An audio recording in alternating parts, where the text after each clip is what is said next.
nuts. A dual representation broker claims to be able to represent your interest and the interest of the selling dentist at the same time.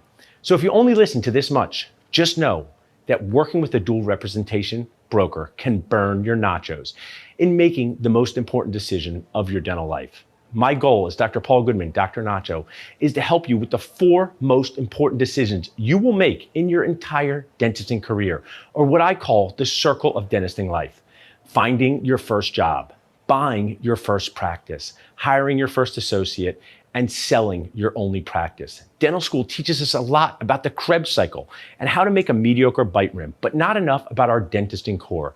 What is our dentisting core? The decisions we make with our mind, the words we say, which are ultra important, our clinical skills, and at the center of it all, our heart, who we look to help, and the impact we look to make.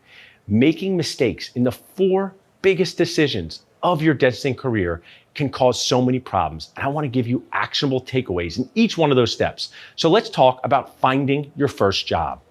What is some common mistake dentists make is starting too late.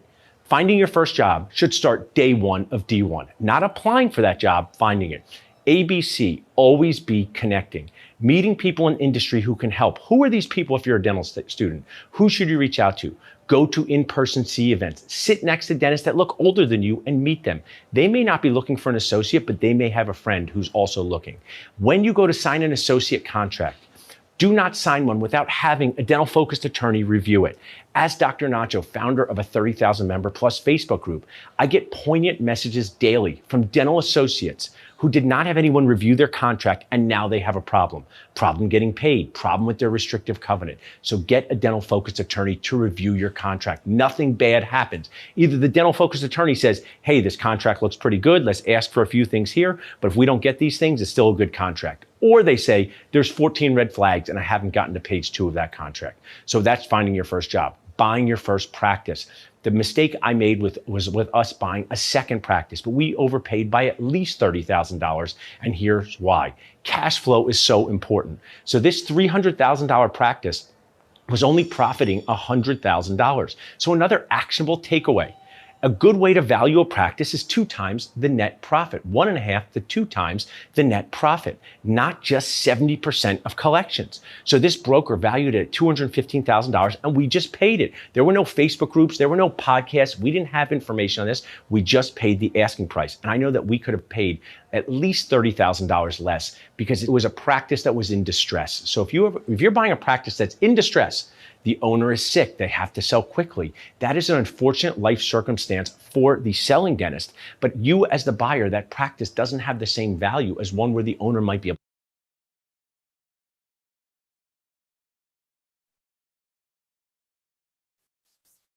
Welcome to episode 2 of How to Buy a Dental Practice. My name is Paul, Dr. Nacho Goodman. I'm a practice owner, multiple practices, a dental practice broker, founder of Dental Nachos, super enthusiastic and super exhausted dentisting human, dad, husband, and friend. I'm so glad to have so many of you joining us live for this episode. Some of you are watching this on demand. We have a great on-demand platform. Some of you watching this on the Facebook group. But the most important person here is you. Please share your questions, comments, and concerns with me. I would love to customize how I make an impact. You also can text in questions to this text hotline here, which is a phone that I have on me almost all the time. So if you don't want to ask it in the chat for whatever reason, it's great. Ask it in the Q&A. There's a way to ask it anonymously. The goal of this program, How to Buy a Dental Practice, the goal of this is to make you more prepared, more aware, know how to protect yourself. The theme of today's episode is I bought a dental practice and I want to return it. I bought a dental practice. I thought it would be a good one. It has not turned out to be a good one for me. It's about finding the right fit. Dental offices are people places, not pizza places. Let me explain. If you went to a pizza place and they made you the exact same pizza and there's a different chef in the back, you would not notice. In a dental office, they are making the dental pizza, Nacho pizza fan, in the operatory with you. So the story is just as important as the stats.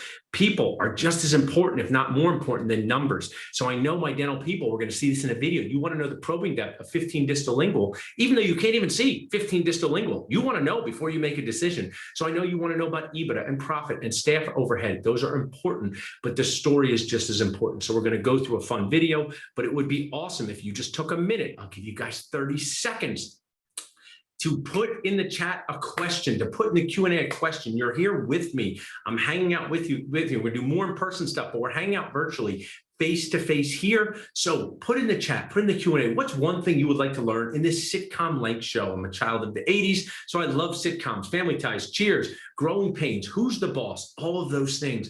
So we're going to spend like 22 minutes and have time for questions. Not too long, not too short. If you text SUPER to 215-543-6454, we have an amazing free CE prize for you. We're giving away 1,000 tickets to Super Dentist Boost Live, which is happening this summer. It's going to be about restorative dentistry, implants, stress management, practice transitions, and more. We've already given away over 100 tickets. So if you're listening and watching in, text SUPER to this number and think of a question. I'm going to give you guys 45 seconds before I start this video to think of a question for me.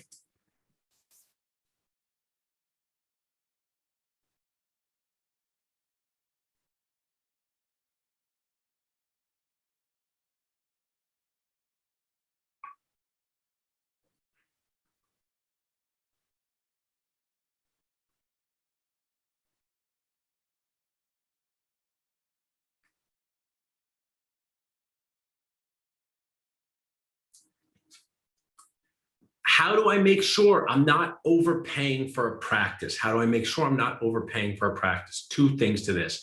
One, practices should be valued based on profit, not percentage of collections. I overpaid for a practice because I paid 70% of collections, but based on the profit of that practice, I probably should have only paid 50% of those collections. But I didn't have a time machine like Back to the Future. That was 10 years ago, no Facebook groups, no friend. I was not friends with Dr. Mark Costas at the time.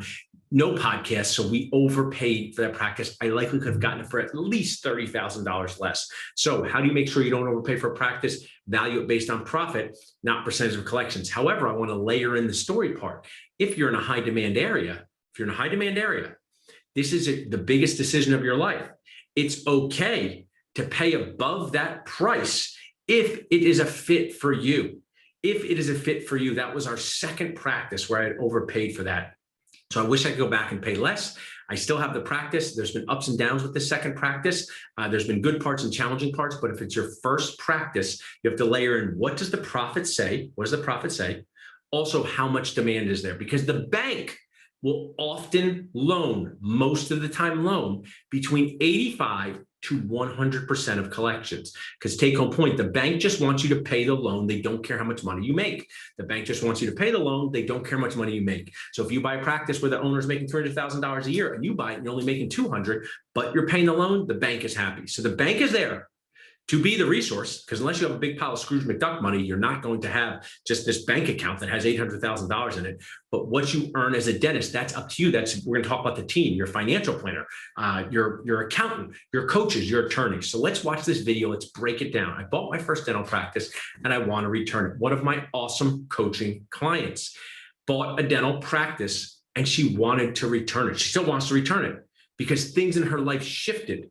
And this isn't the practice that she wants to have for the rest of her career. I'm going to say this in the video, but it doesn't mean it's a disaster, okay? It doesn't mean that it's terrible. Just because something's not a disaster doesn't mean it's perfect. It's in this middle gray zone, which I know you don't like, dentists, but she's more towards, I wish I had not bought this practice. I wish I had thought about it in a different way. It wasn't a practice that was the right fit for me. So as I go through this, please ask some questions because I want to customize this to you. There's so much value you're going to see here. I am, Natalie is here with me, my awesome team member. I am like a friendly tornado. I deliver so many words, so much information. So I want to make sure that I do it at a pace in a way where you can digest it, where you can grab it. And the best way to do that is to ask your own questions. I will answer them. I'm sure if you have that question, other dentists do too. I bought a dental practice a few years ago. I don't hate it, but I want to sell it. That is the real story from one of my awesome dentist, dental nachos, coaching clients that we talked about recently. I bought a dental practice a few years ago.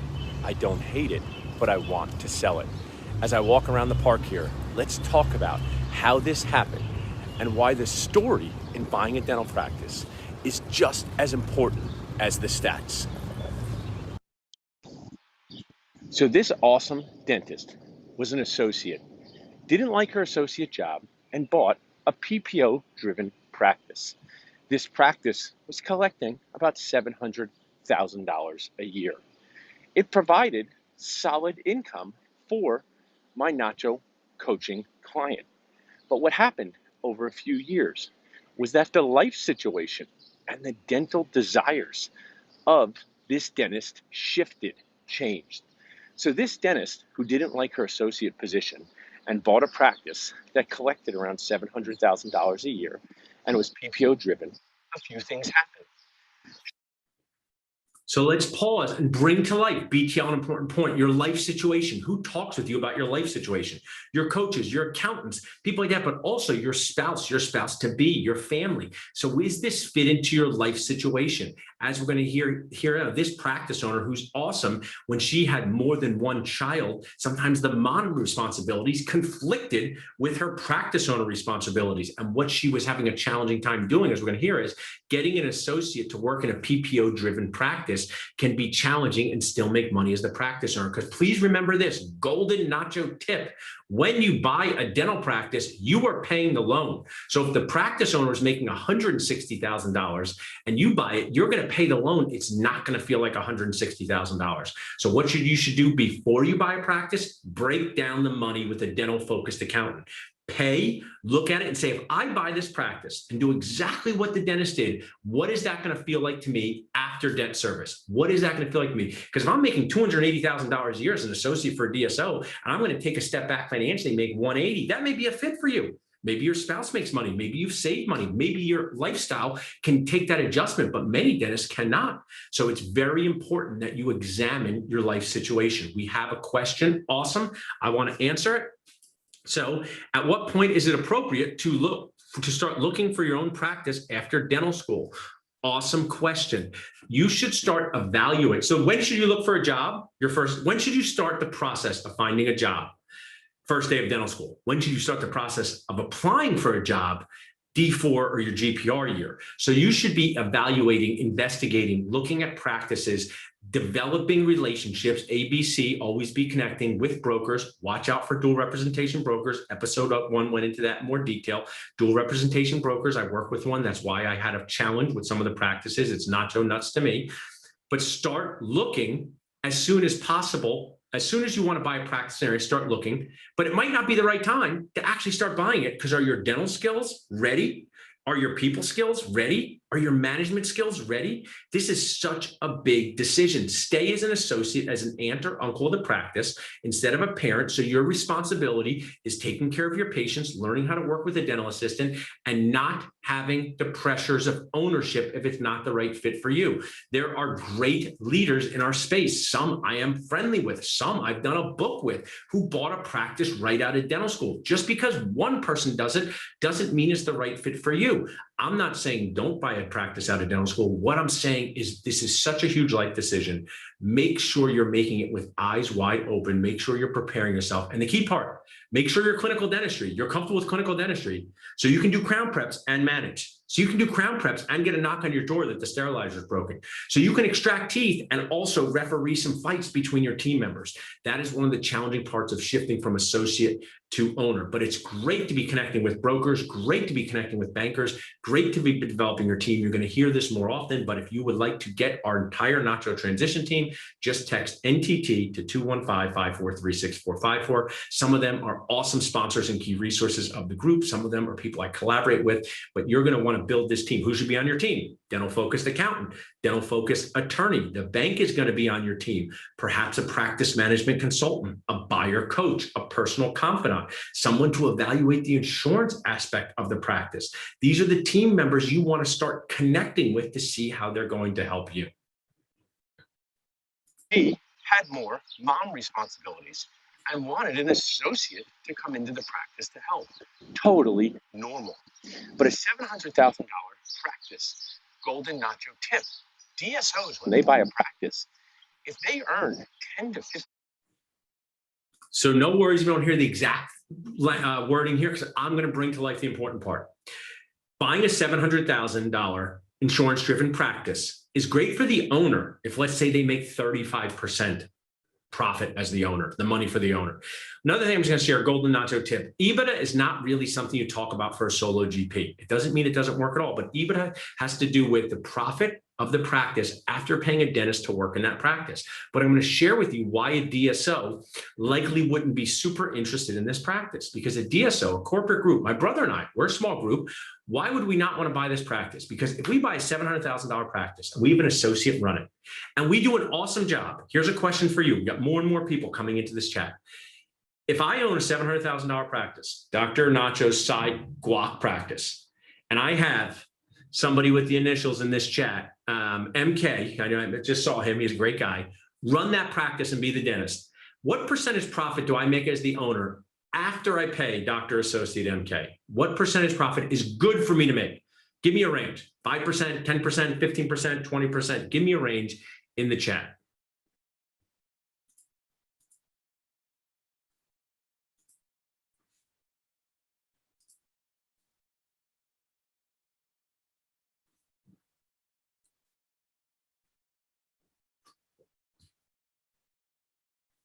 So we got someone win with 20%. 20% would be awesome. 20% would be phenomenal. 20% would be my wedding shape. I don't know if you can see me. I can stop my video. I'm not in my wedding shape. Okay. I'm not out of shape. I have I guess overshare. I don't know. I have a good body image, but I know for me to get to wedding shape, I got to make changes in my lifestyle. I got to change a lot of things. So let's take about 10% as something that would be a moderate profit. So that's $70,000 on a $700,000 practice to run it. But let's keep talking about this story. My coaching client said, what if I get an associate to run this practice? Here's the problem. The dentist has taken out a loan. She finds an associate that she likes and can be there and can do that. It's only $70,000 a year. And what if the debt service is, let's just using about $40,000 a year. Now it's only $30,000 to run this practice. So one of the reasons this practice wasn't a fit is this, my coaching client wants to shift to do more fee-for-service dentistry, to do more cosmetic dentistry. She brought an insurance-based practice. So why did she buy this insurance-based practice? Because she did not like her associate job. And it's not a bad practice. It's just not the right fit for her. So this is about finding the right fit, developing your team. Connect with your team early, interview them. Almost everybody on earth will talk to you for free. Want to know why? They don't know if they want to work with you. Okay. Why will an accountant not charge you $2,000 for one conversation? They don't know if they want to work with you. So most advisors, me included, have ways to connect for free to test out if we're a good fit. Sometimes it's with their team member. Sometimes it's with my Nacho client services team. Sometimes the attorney has it done with one of their front desk attorney team members, but there's ways for, sometimes the accountants do it themselves. They jump on a Zoom with you. Take as many free demos, do as many free calls as possible. Magic will happen. Talk to 3 attorneys, talk to 4 accountants, talk to 5 practice management consultants, but don't hide in your basement thinking everyone is out to get you. When you see one bad story on Facebook, this practice management consultant charged me $100,000, I got ripped off. First of all, who told you to spend $100,000 on a consultant? That's a high end for anything. Second of all, where's your research? You'll research the research. You want to know how long bridges last, even though they don't do bridges anymore. Most people don't do bridges. So spend time connecting with advisors as early as possible, especially the bank. You're going to love this one. Banks are free to work with. They're free. You love that price. So connect with banks, develop relationships. Say, hi, my name is Dr. Guac. I'd like to buy a practice the next 2 years. Here's my financials. What should I do? So here, management is repetition. If you want to buy an $800,000 practice, everybody with me? Because we are getting more and more people here. If you want to buy an $800,000 practice, how much money do you need saved in non-retirement assets for the bank to consider you a good risk? 40, 50, 80, 100, how much you have saved? You don't have to give this money up, but you must have a bank account that says, Dr. Paul Goodman, with this money in it, non-retirement assets for a bank to say, yep, we're going to loan to Dr. Paul Goodman. What is the percentage or the number you need to have saved for the bank to consider you a good risk? Put that in the chat while we watch another minute of this video. 15%. on that practice, having it run by an associate, that's a good job. Now, I know some of you might be saying, but some DSOs can earn 25%. Get it? Totally get it. But let's talk about most often. Most often, when a DSO purchases a dental practice and has a dentist run it because they're not a dentist, if they're earning 10 to 15%, good job. So if it's a million, I bought a dental practice. 700%. Get it? Totally get it.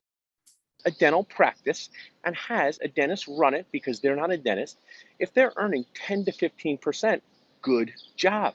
So if it's $1 million practice, they can earn $100,000 to $150,000 a year running that practice and not working in it. Now, there's a lot of work to run a practice, by the way. It's not passive income. Gary Vee said there's no such thing as passive income. I tend to agree, but especially dental practices. But now back to my coaching client. She didn't hate her dental practice, but she had more mom responsibilities. And then something happened, which often happens 6 to 10 years into a dentist career. She wanted to do a different type of dentistry. So, second thing, she didn't want to do PPO insurance-driven dentistry. She wanted to do more cosmetic cases, more full mouth cases, more comprehensive dentistry. But the practice she had purchased was a PPO practice. And you cannot wave a magic wand and change a PPO practice into a fee-for-service practice. That's another golden nacho tip. So the story of the practice you're buying is just as important. So we have another golden nacho tip. You cannot wave a magic wand and change a PPO practice into a fee-for-service practice. You cannot wave a magic wand and turn a watchodontist practice with A, B, C, E, F, G, Roman numeral 5 fillings, not judging them, into patients that say yes to crowns. You cannot wave a magic wand. You can transform it over time. But if you buy a $500,000 practice thinking you're going to fix it up and turn it into $1 million anytime soon, you will be disappointed. It is not easy to change that.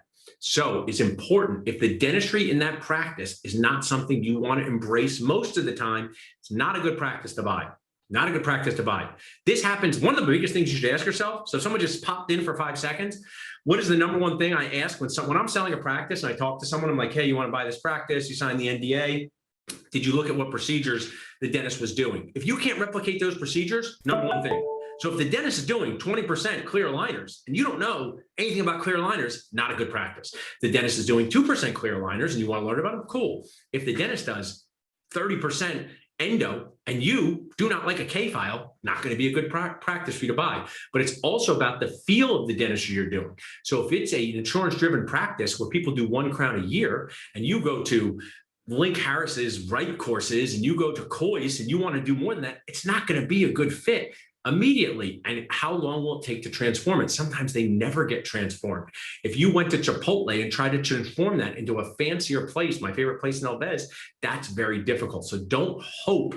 Make sure you're looking at what this practice is like. Great question we had in the chat from one of my favorite dentists out there. And this question is, assuming you have found the right fit and the asking price is $700,000, what percentage should you have saved cash on hand in order to increase your chance of getting approved for the loan? So, great question. What does cash on hand mean? I'm 43 years old. I've collected all these random accounts. So if I had to do this, first, I would look at my savings account and checking account, savings and checking.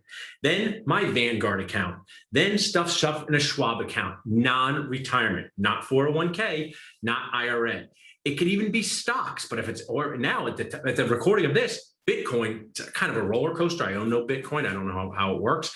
Maybe one day I will, but non-retirement assets, checking, savings, mutual funds, stocks, money that you have put away that you can touch. So $700,000, best answer, $70,000, 10%. Best answer, $70,000, 10%. I know there's banks that will do it if you've saved $50,000. I know there's banks that might not do it if you've saved even $100,000. This is why connecting with banks and learning is important. But what can I give you? What's the take-home tip? Start saving money in non-retirement assets. So if you're watching this, as we're getting more and more people coming in, which is great, if you're watching this, why do some dentists not save enough? Even though they're making it, they make this error, which I didn't know was an error. Before I was a broker, I learned this from Rob Montgomery. Dentists make, let's say, $180,000 a year at their associate job.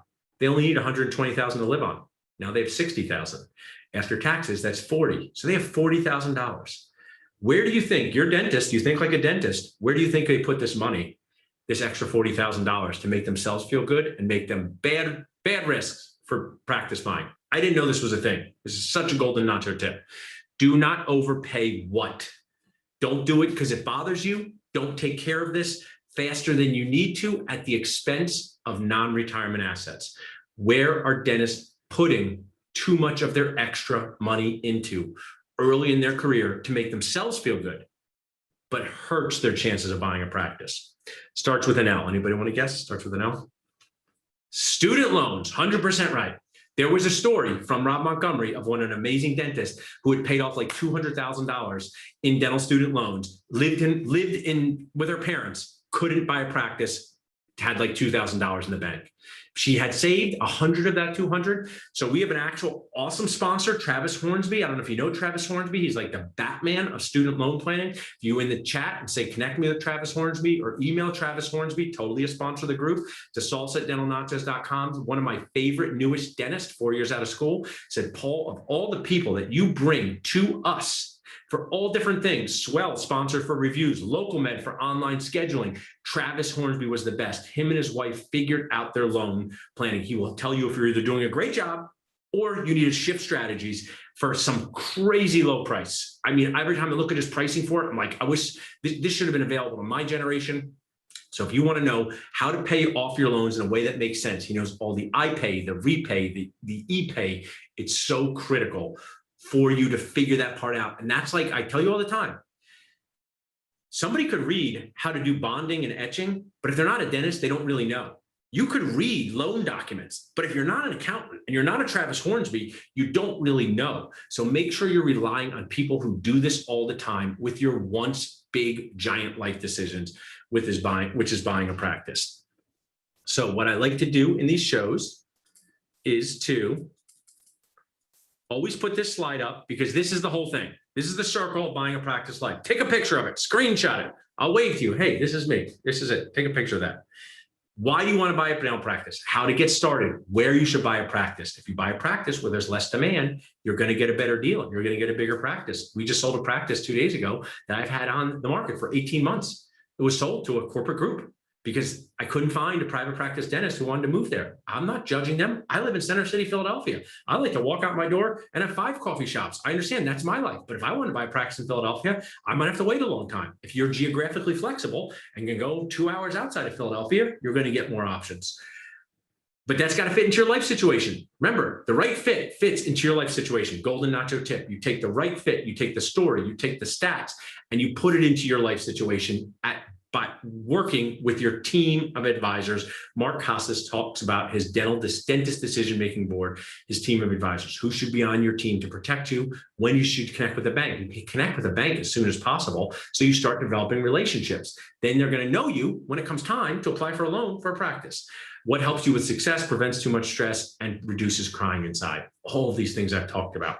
The story, the stats, knowing yourself, not being dentist about it. Don't overpay your loans. Look at as many practices as possible. Start early, ABC, always be connecting, developing relationships. Then I also tell you things that you like, checkmark things, right? So this is some of the touchy-feely soft skill stuff, right? Start connecting, develop relationships. I don't like that, Paul. Okay, over here, save 10% of a practice purchase price in non-retirement assets. So when this show's over, go in and look at all of your things. Take your checking, take your savings, take your stocks, take your mutual funds, X out 401k and IRA. Add it up, put it on a piece of paper. It's $20,000. You're going to have to start saving, because if you want $1 million practice, you want to have $100,000 in non-retirement assets most of the time, 10% of the practice purchase price. So what I want to do is give you this last slide while we take any questions. So buying a dental practice is the biggest decision of your dental career. If you would like us to help you with this major decision, introduce you to amazing resources to build your team, text NTT to 215-543-6454. I like to think of myself, I'm a practice broker, I'm a buyer coach, I'm a practicing dentist myself, I own practice, but I got to refer to a periodontist in my practice sometimes. I'm not going to do Vista soft tissue grafting. I'm 43 years old. I ain't learning it, but I'll refer to a periodontist. I'm definitely not doing endo. I refer to an endodontist. Same thing here. Dental focus accountant, dental focus attorney, bank, practice management consultant. This is the team you're trying to build. Just text NTT to 215-543-6454. 6454. Take a picture of this slide. Some of these resources are sponsors of Dental Nachos, United Dental Brokers of America. I want to be transparent with you. The way the business works is there's a lot of interconnection when we work together and do different things where people pay and sponsor and affiliates. Your goal is to evaluate people for you, not shy away, but understand, hey, Paul recommended these two people, but I'm going to find two other people and see who's the right fit for you. JFO, just find out, connect early, connect often, develop relationships. So as we wrap up here, I'm going to stop. You guys take a picture of this. I'm going to stop sharing my screen here so you guys can see me nice and big. Oh, you see me? Yeah, perfect. And has anybody raise your hand in the chat, if you've been in a hygiene exam and the patient won't stop talking, and you got some class 2 full contact arts and crafts thing going on in your room, and you're like, this patient is not stopping talking. What do I do to make the person stop talking? It's very hard, right? This is what you say. Oh, that's great, Mrs. Smith.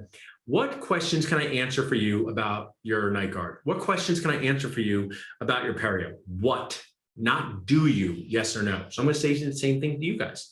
What questions can I answer for you about anything we went over today or anything else you want to know about practice transitions? If we were in a room together, I'd call on you. I'd say, what'd you learn? Or put in the chat something you learned that you didn't know before. And we can spend a few extra minutes here if anyone has it. Let's see, you got a Q&A thing. I've answered that one, answered live. I did it. Done. I would love to know what has impact. So what did you guys learn from this today? Anything you're going to go do? What are you going to go do? Are you going to start saving more money in non-retirement assets? Are you going to connect with someone, our sponsor, Travis Hornsby, to learn about paying your loans? We can connect you to him. He does a great job. Are you going to start reaching out to banks? That's a great thing. You're going to text NTT to 215-543-6454 to learn about all the people who should be on your team. Are you going to reach out to my client services person who's here hanging out with me, recording this on a Saturday because she just insists working 7 days a week. I say, take a day off. She said, I don't ever want a day off. I said, that's very committed to the nacho world. I'm just joking. She gets Mondays off, but you can reach out to her at salsadentalnachos.com. Just put that in the chat there. All right, great. Also, I see some people who were here yesterday, and then we got one coming up next. Episode 3, don't want to miss it. Text challenge to 215-543-6454 is going to be about building your emotional intelligence to be a practice owner.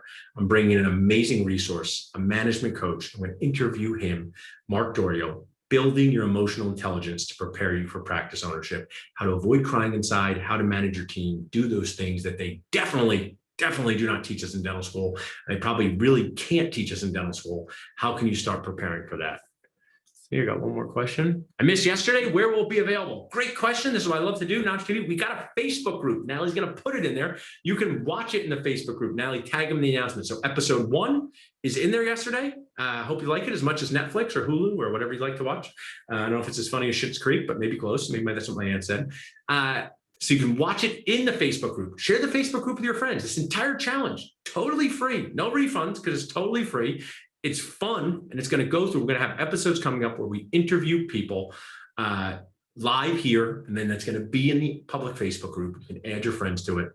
Goal is to have a good time. Goal is to prepare yourself, aware yourself, and protect yourself. I'm going to stop my video, and now I'm going to turn this off in like 2 minutes. So if you have any questions for Natalie or need anything, let me know. Thanks for hanging out with me, guys.